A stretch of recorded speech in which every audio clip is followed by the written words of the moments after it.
Welcome to the banker lamp. Please enjoy the video. You start by powering down and unplugging the Xbox One, safety first. Once unplugged, wait about 10 minutes to let capacitors discharge. Use Torx T8 and T10 drivers and plastic pry tools to remove the outer case. Work slowly so clips don't break. Make sure to organize screws into groups by size as you go. This prevents confusion during reassembly and saves time later. Keep a soft cloth under the console to protect the plastic while you access the disk drive. You now remove the internal metal shield to expose the disk drive and gently unplug the ribbon cable and power connector. Be deliberate, not forceful. Inspect the drive area for foreign objects, cracked gear teeth, or misaligned sled rails.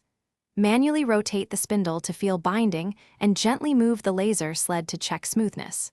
If comfortable, apply a short controlled power probe to the drive motor to see if the tray or spindle responds. This helps isolate motor versus controller issues.